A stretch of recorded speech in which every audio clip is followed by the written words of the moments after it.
Russia, Ukraine இந்த பிரச்சனையில Russia தினந்தோறும் அட்டாக் பண்ணிக்கிட்டு இருக்காங்க. இன்னைக்கு காலையில கூட வந்து பார்த்தீங்கன்னா, மர்மமான ஒரு வெடி விபத்து நடந்தது அப்படிங்கலாம் பார்த்தோம். ஸோ இன்னைக்கு என்ன நடக்குது? ரஷ்யா, உக்ரைனுக்குள்ள எப்படி தாக்குதல் பண்றாங்கன்னா, வேவ் பை வேவ் தான். அதிகாலை உக்ரைனோட நேரப்படி செப்டம்பர் 14 இந்த ஒரு வேவ் வரைக்கும் கணக்கெடுத்திருக்கலாம். காலையில் நடந்த தாக்குதல் வரைக்கும் மொத்தம் 58 ட்ரோன்கள் கிட்ட உக்ரைனுக்குள்ள வந்திருக்கு. கூட மிசைல் தாக்குதலையும் பண்ணியிருக்காங்க. இதுவும் கம்பைன்டு ஸ்ட்ரைக் தான். ஒரு மிசைல்னால இழப்புகள் ஏற்பட்டிருக்கு. ஒரு பகுதியில் தாக்குதல் பண்ணியிருக்க மிசைல். கூட 6 ட்ரோன்கள் 50 ட்ரோன்ல 6 ட்ரோன்கள் வந்து பார்த்தீங்கன்னா ஹிட் ஆயிருக்கு. 3 லொகேஷன்ல ஹிட் ஆயிருக்கு அப்படின்னு கூட சொல்றாங்க. உதிரி போய் 2 லொகேஷன்ல வந்து பார்த்தீங்கன்னா விபத்துக்குள்ளாயிருக்கு அப்படிங்கிறது போல செய்திகள் உக்ரைன் தரப்புல வந்துகிட்டு இருக்கு. இது எப்பவும் போல நடக்கிற ஒரு விஷயம் தான். ஆனா இன்னைக்கு உக்ரைனோட கேபிட்டலான கீவ் ஒப்லாஸ்ட் வந்து பாத்தீங்கன்னா ஒரு மர்மமான வெடி விபத்து நடந்திருக்கு. எந்த ஒரு ஏர் ரைட் சைரனுமே இல்லை. ஆனா ஒரு வெடி விபத்து நடந்திருக்கு அப்படிங்கிற சொல்லியிருந்தோம் இல்லையா? ஆக்சுவலா ஒரு ட்ரெயின் மக்களை ஃபுல்லா ஏத்திக்கிட்டு மக்கள் யூஸ் பண்ணக்கூடிய சிவிலியன் ட்ரெயின் தான் அது. ஸோ அந்த சிவிலியன் ட்ரெயின் என்ன பண்ணிக்குன்னா உக்ரைனோட கேபிட்டலான கீவ் ஒப்லாஸ்டுக்குள்ள வந்துகிட்டு இருக்கு. அப்படி வந்துகிட்டு இருக்கும்போது அதுவும் கலினோவ்கா அப்படின்ற ஒரு வில்லேஜ் பக்கத்துல வந்துட்டு இருக்கும்போது திடீர்னு வெடிச்சிருச்சு. நூத்துக்கணக்கான பேசஞ்சர்ஸ் அந்த ட்ரெயின்ல இருக்கிறாங்க. வெடி விபத்துனால பெருசா எந்த ஒரு இழப்பும் இல்ல. மக்களுக்கு எந்த ஒரு காயமும் ஏற்படல. திடீர்னு வெடி விபத்து நடந்தோடனே ட்ரெயினை நிப்பாட்டி சிவிலியன்ஸ் எல்லாத்தையும் இறக்கி காட்டுப்பகுதிகளுக்குள்ள கூட்டிட்டு போயிட்டோம். அந்த இடம் வந்து பார்த்தீங்கன்னா, அந்த ட்ரெயின் கொஞ்சம் சேதம் அடைஞ்சிருக்கு அப்படின்னு சொல்றாங்க. சைடில் வீடியோ பதிவு லோட் ஆயிருக்கும். இதை பார்த்தா லைட்டா சேதமான மாதிரி தெரியுதுங்களா? ட்ரெயின் வந்து பார்த்தீங்கன்னா, ஏதோ டெஸ்ட்ராய் ஆகி மிக பெரும் வெடி விபத்துல சிக்கி டெஸ்ட்ராய் ஆகி ஒரு 4, 5 நாள் ஆன மாரி தெரியுது. ஆனா, எந்த அளவுக்கு சேதங்கள் இருக்கு? ஏன்னா, அந்த அளவுக்கு ஏற்பட்டிருக்கு. பேசஞ்சர்ஸ் எல்லாம் தப்பிக்க வச்சுட்டீங்க தானா? அப்படிங்கிற சந்தேகங்கள் இருக்கு. ஏன்னா, உக்ரைன் பல தடவை இது போல மக்கள கேடயமா பயன்படுத்துறாங்க அப்படிங்கலாம் சொல்லிட்டு இருப்போம். இப்ப அது கண்கூட ப்ரூவ் ஆயிட்டு இருக்கு. பல தடவை அவங்களே ப்ரூஃப் பண்ணிக்கிறாங்க. அவங்க வெளியிடக்கூடிய வீடியோ பதிவுகள வச்சு அவங்களே ப்ரூஃப் பண்ணிடுறாங்க. அதான் ஆயுதங்கள் ஒரு இடத்துலருந்து இன்னொரு இடத்துக்கு கொண்டு வரும்போது இது போல அசம்பாவிதங்கள் ஏற்படும். ப்ராப்பரா பேக் பண்ணியிருக்க மாட்டாங்க. இல்ல சேஃப்டி பின் எதையா உருவியிருப்பாங்களா இருக்கும். இல்ல சபட்டாஜ் ஆக்டிவிட்டி நடந்திருக்கலாம். ஏதோ ஒண்ணு நடந்திருக்கு. நடந்ததுல இப்ப இந்த ட்ரெயின் வந்து பாத்தீங்கன்னா வெடிச்சிருந்திருக்கு. இதனால இழப்புகள் என்னன்றது சொல்லல. இழப்புகளே இல்ல அப்படிங்கறத சொல்லிக்கிறாங்க. நோ கேஷுவாலிட்டீஸ்ன்னு சொல்லிக்கிறாங்க. ஆனா அந்த வீடியோ பார்க்கும்போது அப்படி தெரியல. உங்களுக்கு எப்படி தெரியுது அப்படிங்கறத கமெண்ட் செக்ஷன்ல சொல்லுங்க. ஏன்னா மக்களும் தெரிஞ்சுக்கலாம் இல்லையா? கருத்துக்கள் எப்படி இருக்கு மக்கள் மத்தியில அப்படிங்கறதுல. உக்ரைன் இதே போல பல தடவை செஞ்சுக்கிட்டு இருக்காங்க. இந்த தடவை இது வெடிச்சிருக்கு அப்படிங்கிறது தான் இதுல இருக்கக்கூடிய விஷயம். ஏன்னா சும்மா சும்மா ரஷ்யா ட்ரெயின் அட்டாக் பண்ணிட்டாங்க. சிவிலியன் யூஸ் பண்ணக்கூடிய ட்ரெயின் அட்டாக் பண்ணிட்டாங்க. இந்த ட்ரெயின் இன்ஃப்ராஸ்ட்ரக்சர் மேல அட்டாக் பண்ணாங்க அப்படிங்கிறது போல குற்றச்சாட்டுகள் வருது. அதுக்கான காரணம் இது போல ஆயுத கடத்தல் தான். மற்றபடி எதுவும் இல்ல. ட்ரெயின் அவங்க ப்ரொடெக்ட் பண்றதுக்காக பண்றாங்க. பட் இருந்தாலும் இது போல ஆயுதங்களும் ஒரு இடத்துல இன்னொரு இடத்துக்கு கொண்டு போறேன்றதுனால தான் ரஷ்யா இது போல இன்ஃப்ராஸ்ட்ரக்சர்ஸ் மேல குறி வைக்கிறாங்க. சரி, ஓகே. இப்ப இதே போல சபட்டாஜ் ஆக்டிவிட்டிஸ் ரஷ்யாக்குள்ள பண்றதுக்கு மிக பெரும் அளவுல உக்ரைன் ட்ரை பண்ணிக்கிட்டு இருக்காங்க. அதுல ஒரு உக்ரைனோட எஸ்பிஓ ஏஜென்ட்டை நாங்க அரெஸ்ட் பண்ணிட்டோம். 17 வருஷம் சிறை தண்டனை கொடுத்துருக்கோம் அப்படின்னு சொல்றாங்க. அதாவது இவரெல்லாம் உக்ரைன் இந்த பிரச்சனை நடக்கும்போது உக்ரைனுக்குள்ள வந்தவங்க உக்ரைனோட எஸ்பிஓ அப்படிங்கிற சொல்றாங்க. ரஷ்ய தரப்பு அதாவது இந்த ஏஜென்ட்ஸ் இருப்பாங்க இல்லையா? உளவாளிகள். ஸோ அது போல ஒரு நம்பர் எல்லாம் ராணுவ வீரர்கள் இப்போ உள்ள வந்து இது போல செஞ்சதுக்கு வாய்ப்பு இருந்திருக்கு.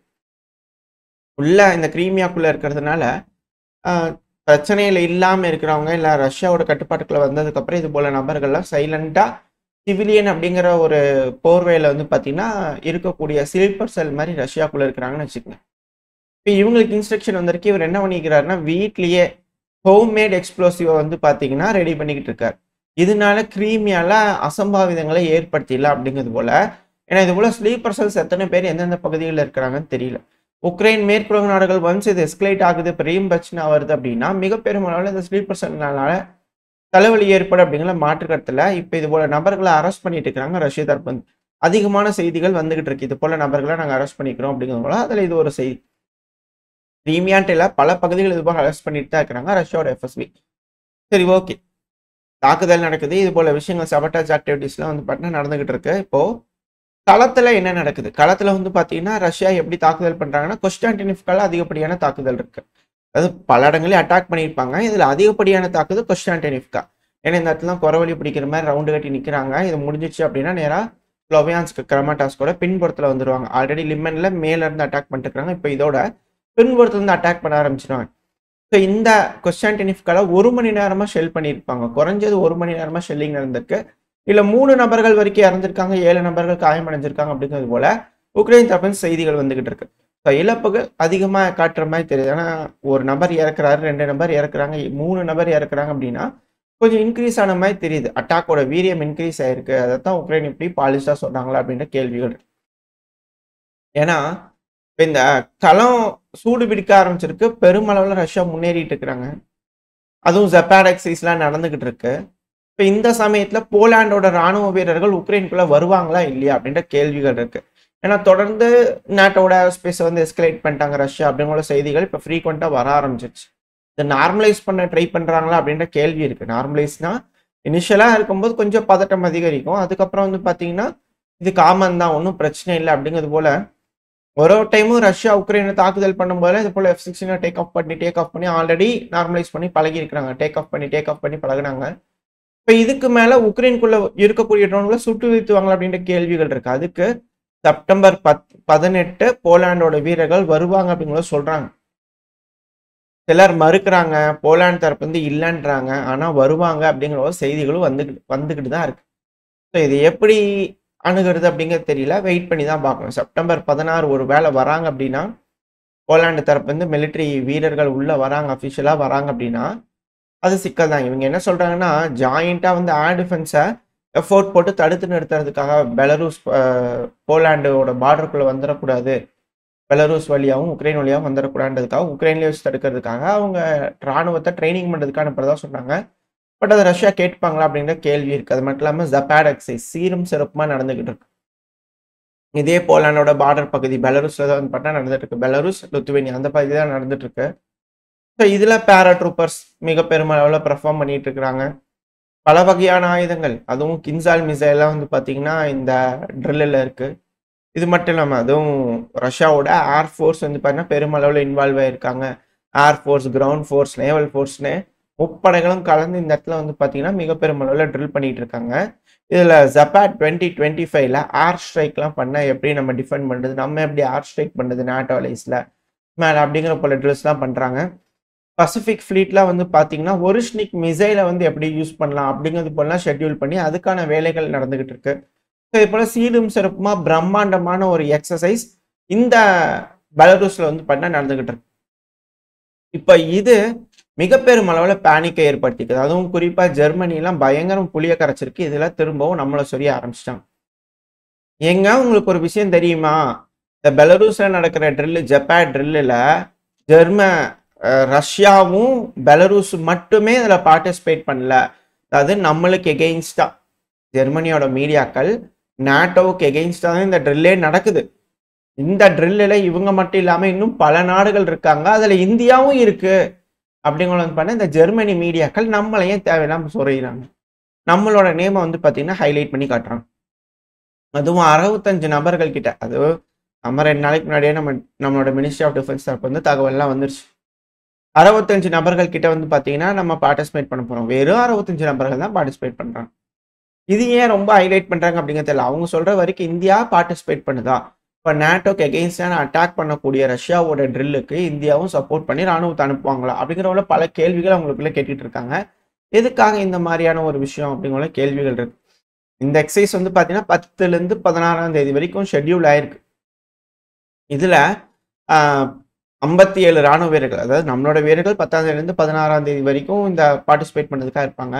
57 வீரர்கள் ராணுவத்துக்கும் 7 நபர்கள் வந்து பார்த்தீங்கன்னா விமானப்படைக்கும், 1 நபர்கள் கடல் படைக்கும். ரொம்ப குறைவான எண்ணிக்கையில் தான் நம்ம இந்த ஜெப்பாட் எக்ஸசைஸ் காமிச்சிருக்கோம். ஒரிஷ்னிக் மிசைல் இருக்குது, ரஷ்யாவோட 5th ஜெனரேஷன் விமானம் நம்ம நாட்டில் உருவாக்குறதுக்கான வேலைகள் நடக்கிறதுக்கான விஷயங்கள்லாம் தென்படுது. ஸோ இதெல்லாம் இருக்கும்போது நம்ம ட்ரில் நடந்ததுன்னா நம்ம போய் பார்ட்டிசிபேட் பண்ணுறதுல எந்த ஒரு குறையும் இல்லையே, தப்பும் கிடையாது அப்படிங்கிற கேள்விகள் இருக்கு. அது மட்டும் இல்லாமல் நீங்களே என்ன ஒழுங்கினமா அப்படிங்கிற கேள்வியும் வருது. ஏன் அப்படின்னா இதே நேட்டோ நாடுகள் பாகிஸ்தானோட இணைஞ்சும் ட்ரில் பண்ணிக்கிறாங்க. ஏன்னா பாகிஸ்தான் நேட்டோட ஒரு பார்ட்னர் கண்ட்ரி, குளோபல் இதுல ஒரு மிக பெருமளவுல அலையன்ஸ், பாகிஸ்தானோட மல்டி லேட்டரலிசம் அப்படிங்கிற பல விஷயங்கள் பேசியிருந்தாங்க. இது ஒரு தடவை 2 தடவை நிறைய தடவை நடந்திருக்கு. இல்லை குறிப்பா அஃபீஷியலா டிக்ளேர் பண்ணி பாகிஸ்தானோட நேவல் படையை வந்து பார்த்தீங்கன்னா நேட்டோவோட இணைஞ்சு எக்ஸசைஸ் பண்ணிக்கிறாங்க. அதுவும் குறிப்பா 2008 நினைக்கிறேன், எக்ஸாக்டா வருஷம் தெரியல. ஆப்ரேஷன் ப்ளூ வேல் அப்படிங்கிறது போல ஒரு ஒரு ட்ரில்லு வந்து பார்த்தீங்கன்னா நடந்தது. இதுல பாகிஸ்தானோட கடற்படையும் சேர்ந்து பண்ணாங்க. இந்த நாட்டோ ட்ரில்லுல இருந்தாங்க. அப்பலாம் தெரியலையா உங்களுக்கு? நாட்டோ நாடுகளோட பாகிஸ்தான் இந்தியாவோட எதிரி நாடு, இந்தியாவுக்கு குடைச்சல் குடுக்கக்கூடிய நாடு. அவங்கள சேர்த்து நீங்க ட்ரில்லு பண்றீங்களே அப்படிங்கும்போது அந்த டைம்லலாம் உங்களுக்கு தெரியலையா?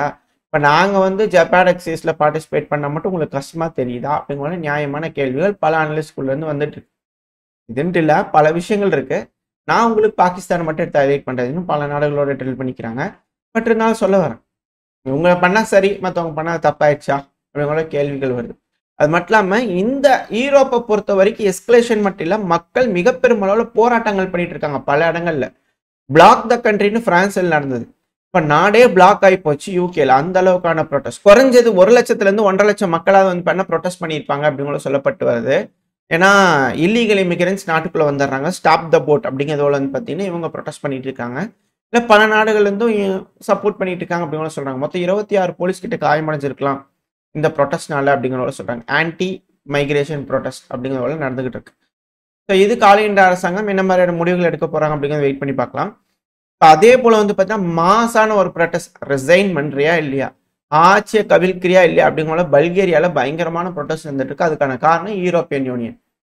யூரோப்பியன் யூனியன்ல இருந்துக்கலாம்.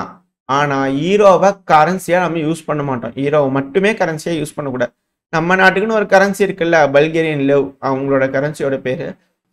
அந்த கரன்சியை தான் யூஸ் பண்ணணும் அப்படிங்கிறது போல எதிர்கட்சி தரப்பு வந்து பிரம்மாண்டமான ஒரு ப்ரொடெஸ்ட் நடத்திக்கிட்டு இருக்காங்க. இதனால ஆட்சி கவிழ்ப்பு நடந்துருமா அப்படிங்கிற பார்க்கலாம். இன்னொன்னு எப்பவும் போல செர்பியால நடக்கிறது தான். இப்போ அங்கே எஸ்கலேஷன் நடந்துட்டு இருக்கு. அதெல்லாம் அடுத்த பேல பார்க்க ஆரம்பிக்கலாம். ஸோ பல்கேரியாலையும் மிக பெரும் அளவில் ப்ரொடெஸ்ட். அதே போல திரும்பவும் இந்த ஜார்ஜியால ப்ரொடெஸ்ட் ஆரம்பிச்சிச்சு. ஃபாரின் ஃபண்டிங் அப்படிங்கிற சொல்றாங்க. ஏன் இந்த தடவை இங்க ப்ரொடெஸ்ட் நடக்குது அப்படின்னா, விசா ஃப்ரீ டிராவல் வேணும் அப்படிங்கிற ஜார்ஜியால ப்ரொடெஸ்ட் நடந்துட்டு இருக்கு. யூரோப்பியன் யூனியனோட அவங்க சேர்றாங்க மக்களுக்கு. ஸோ ஆல்ரெடி வந்து பார்த்தீங்கன்னா, இது போல சிக்கலாக தான் ஒரு போர் நடந்து 2 பகுதி டிஸ்பியூட்டட் டெரிட்டரியா மாறி இருக்கு. இப்போ திரும்பி ஜார்ஜியா மக்கள் யூரோப்பியன் யூனியன், நாட்டோ அப்படிங்கிறது போல திருப்பி ப்ரொடெஸ்ட் பண்ணி அவங்க போய் ஜாயின் பண்ணாங்க அப்படின்னா மிக பெருமளவில் சிக்கலாகும். ரஷ்யாவுக்கு இன்னொரு பகுதியில் அழுத்தங்கள் ஏற்படும். பார்ப்போம். மேக்சிமம் ரெசிஸ்ட் பண்ணிட்டாங்க அங்க இருக்கக்கூடிய மக்கள். அதாவது இதுல என்னன்னா, துருக்கி அண்டை நாடு பக்கத்துல இருக்கு. இது போல ஆளுங்களாம் வந்து பார்த்தீங்கன்னா ப்ரொடெஸ்ட் பண்ணதுக்குன்னு கும்பல் கும்பலா சேர்த்து வச்சுக்கிறாங்கன்னு நினைக்கிறேன். அங்க இங்கேயும் வந்து பார்த்தீங்கன்னா அமுச்சு விட்டு ப்ரொடெஸ்ட் பண்ணுங்கப்பா ஒரு நாட்டுக்குள்ளேயே அப்படிங்கிறது போல இந்த யூரோப்பியன் யூனியன் நாடுகள் பக்கத்தில் இருக்கக்கூடிய நாடுகள்லாம் யூரோப்புக்கு ஃபேவரா இருந்தா ப்ரொடெஸ்ட் இல்லாம இருக்கு. யூரோப்புக்கு எதிராக இருந்தா பயங்கரமான ப்ரொடெஸ்ட் நடக்குது. அது எப்படி அப்படிங்கிற ஒரு கேள்வி இருக்கு. ஃபுல்லா ஃபண்டிங் அப்படிங்கிறதுல இருக்கு. மெஜாரிட்டி ஆஃப் த ஜார்ஜியன்ஸ் இந்த ப்ரொடெஸ்ட்ல எல்லாம் பெருமளவுல சப்போர்ட்டா இல்லாதனால இப்போ வரைக்கும் ஆட்சி கவிழ்ப்பு இல்லாம ஆளுகின்ற அந்த ஜார்ஜியன் ட்ரீம் பார்ட்டி அவங்களே ஜெயிச்சுக்கிட்டு இருக்காங்க. அவங்களே தொடர்ந்து ஆட்சி ஆண்டுகிட்டு இருக்காங்க. நல்லதா ஜார்ஜியா வந்து பார்த்தீங்கன்னா இந்த போர்ல எல்லாம் இல்லாம கொஞ்சம் ஒதுங்கி இருக்கிற மாதிரி இருக்கு. கொஞ்சம் ஏதாவது மிஸ் ஆச்சுன்னா மிக பெருமளவில் எஸ்கலேட் ஆகும் அப்படிங்கிற மாற்று கருத்து இல்லை. ஸோ ஜார்ஜியாவுக்கும் கொஞ்சம் சிக்கல் தான். பட் இருந்தாலும் பரவாயில்ல. இந்த ப்ரொடெஸ்ட் எப்படி அவங்க கண்ட்ரோல் பண்றாங்க அப்படிங்கிறத வெயிட் பண்ணி பார்த்தலாம். அடுத்தது எஸ்கலேஷன் அப்படின்னு வந்து பார்த்தீங்கன்னா அமெரிக்கா சைடில் அமெரிக்காவில் F-35 ஃபர்ஸ்ட் பேட்ச் வந்து பார்த்தீங்கன்னா போர்ட்டோரியோவில் ரிசீவ் ஆக ஆரம்பிச்சிருச்சு. இந்த மியாமி பகுதியிலாம் வரும்போதெல்லாம் வந்து பார்த்தீங்கன்னா ஏரியல் ரீஃபியூலிங் டேங்கர்லாம் வந்து பண்ண F-35க்கு ரீஃபியூல் பண்ணியிருக்கு. அதுக்கப்புறம் இப்போ போர்ட்டோரியோலாம் வந்து பண்ண டிப்ளாய் ஆயிருக்கு. ஸோ அதிகப்படியான விமானங்கள்லாம் வந்து பார்த்தீங்கன்னா டிப்ளாய் பண்ணுறாங்க. அதுவும் தொடர்ந்து C-17 மிலிட்ரி கார்கோ ரக விமானங்கள் ஸ்டாப்பே இல்லாமல் தொடர்ந்து போர்ட்டோரிக்கோக்கு வந்த வண்ணம் இருக்கு. ஏர்பேஸுக்குலாம் வந்து அதிகப்படியான ஆயுதங்கள் கொண்டு வந்து வச்சுக்கிட்டு இருக்காங்க. அடுத்த 12 மணி நேரத்துலையும் பல டெலிவரிகள் வரும் அப்படிங்கிற சொல்றாங்க. ஸோ மாசா அமெரிக்காவும் ரெடியாக ஆரம்பிச்சிட்டாங்க இங்க வெனிசுவேலாவை சண்டை வெடிக்கிறதுக்கு. ஸோ இந்த பகுதியிலேயும் எஸ்கலேஷன் வருது அப்படின்னா இந்த உலகத்துல பல இடங்களில் சண்டை நடக்க ஆரம்பிச்சிருச்சுன்னு அர்த்தம். ஸோ தலைவர்கள்லாம் எப்படி கூடி உட்காந்து பேசி என்ன மாதிரியான முடிவுகள் எடுக்க போறாங்கன்றதை வெயிட் பண்ணி பார்க்கலாம். ஓரளவுக்கான தகவல்கள் இந்த பையில பார்த்துருப்போம்னு நினைக்கிறேன். இதோட இந்த பதிவு நான் முடிச்சுக்கலாம். இந்த பதிவு எப்படி உங்களுக்கு பிடிச்சிருக்கா? பிடிச்சுனா லைக் பண்ணிட்டு உங்க ஃப்ரெண்ட்ஸ் நம்மள ஷேர் பண்ணிக்கோங்க. அது கூட மறக்காம நம்ம சேனலை சப்ஸ்கிரைப் பண்ணலாம். மறக்காம சப்ஸ்கிரைப் பண்ணிக்கோங்க. இந்த பதிவு நல்லா இருக்கும்னு நம்பிக்கை. அடுத்து போய் அவங்க சந்திக்கிறேன். Stay safe. பை.